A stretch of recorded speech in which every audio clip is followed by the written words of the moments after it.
کی طرف سے ہمیں عطا ہوئی وہ اسلام ہے، ایمان ہے. مطلب ساری نعمت ہیچ ہے اس کے سامنے. اسلام اور ایمان سے بڑی دولت ایک مسلمان کے لیے کوئی دولت نہیں. اور اس میں بڑی فضیلت یہ کہ ہم سید رسول اللہ صلی اللہ علیہ وسلم کے امتی بھی. تو بحیثیت مسلمان یہ ہماری ذمہ داری ہے کہ ہم اللہ رب العزت کا شکر ادا کریں اور یہ دعا کریں اللہ کی بارگاہ میں ہر نماز کے بعد، اللہم ثبت علی قلب دینی کا، اے اللہ ہمیں دین اسلام پر ہمیشہ ثابت قدم فرما. تو مسلمان کے پاس حالات کیسے ہوں، معاملات کیسے ہوں، کیسی بھی سچویشن آئے، ایک مسلم گھبراتا نہیں، ڈپریشن میں نہیں جاتا. کیوں؟ وعلی اللہ فلیتوکل المؤمنون. جو مومنوں کا توکل ہے، جو مومنوں کا بلیو ہے وہ اللہ کی ذات پر ہوتا ہے. اور مومنین مسلمان یہ جانتے ہیں کہ ہمارے نبی نے ہمیں تعلیم دی، الدنیا سجن المؤمن و جنت الکافر. دنیا مومن کے لیے قید خانہ ہے، کافر کے لیے جنت. تو جب ہم قید خانے میں ہیں، جب ہم مسافر ہیں تو یہ پریشانیاں اور مشکلات زیادہ آئیں گی، آرام کے معاملات کم ہوں گے. تو مومن وہ ہے جو مشکلوں میں جب مشکل اسے اللہ کی طرف سے آتی ہے تو اس پر صبر کرتا ہے، اور جب اللہ رب العزت خوشی عطا کرتا ہے تو اس پر شکر کرتا ہے. اور یہ دونوں ہی کنڈیشن مومن کے لیے بہتر اور افضل ہے. لیکن آج ہمیں تھوڑی سی پریشانی آ جائے ہم گھبرا جاتے ہیں، مایوس ہو جاتے ہیں، ڈپریشن میں چلے جاتے ہیں، ٹینشن میں چلے جاتے ہیں. ارے یہ آزمائش ہے تمہاری اللہ کی طرف سے. کیونکہ ایک مومن کو جب کانٹا بھی چبھتا ہے تو اللہ کی طرف سے اس کو بے شمار ثواب عطا ہوتا ہے. لیکن مسلمانوں، آج جو امت مسلمہ کے حالات اور معاملات ہیں وہ آپ کے سامنے ہیں. یہ فون آپ کے پاس، سارے حالات اور سچویشن آپ دیکھ رہے ہیں. ہماری قوم تعلیم اور تربیت میں پیچھے، دینداری میں ہم پیچھے ہیں. ہم مسجدوں کو اہل سنت والجماعت اگر سنی یوں کہ مسجدوں کو چیک کیا جاتا ہے، سب سے کم نمازی جنہیں ہماری مسجد میں. ہم عشق رسول کا دعویٰ کرتے ہیں، لیکن جو حقیقی عشق رسول کا جو عمل ہے اور جو عشق رسول جو اطاعت رسول ہے اس کو ہم عمل میں نہیں لاتے.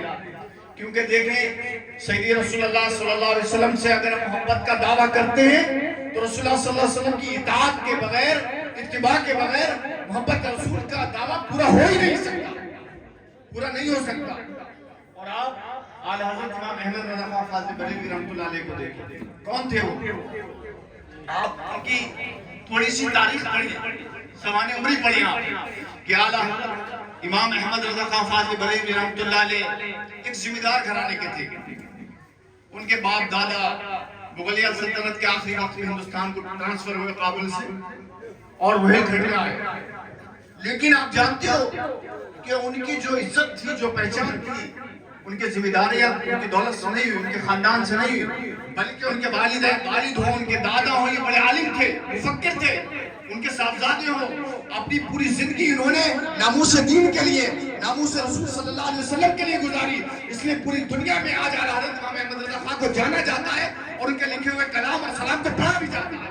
اس لیے اعلیٰ حضرت رحمۃ اللہ علیہ فرماتے ہیں کہ میری زندگی، آپ فرماتے ہیں کہ انہیں جانا، انہیں مانا، نہ رکھا غیر سے کام، للہ الحمد میں دنیا سے مسلمان گیا.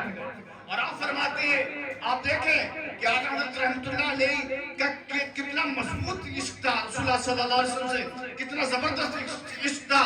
جب آپ کی بارگاہ میں نان پارہ کے ایک ذمہ دار نے ایک گزارش پیش کی کہ حضرت ایک ذمہ دار ہوئے علاقے کا مشہور و معروف، اگر آپ کچھ میری شان میں کچھ قصیدے لکھ دیں، کچھ اشعار لکھ دیں تو پبلکلی سماج میں میری عزت بن جائے گی اور میری پہچان بڑھ جائے گی.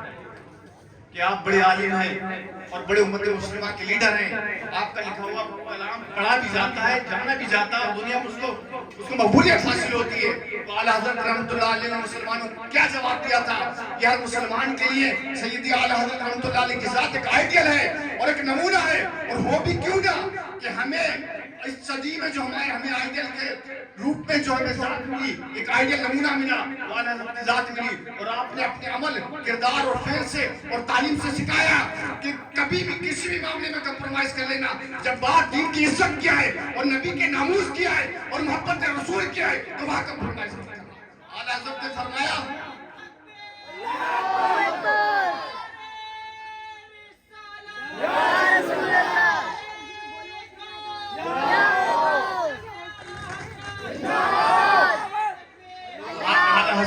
اللہ علیہ کیا فرماتے؟ جب ایک ذمہ دار نے پیشکش کر دی کچھ اشعار لکھ دی میری تعریف اور توصیف میں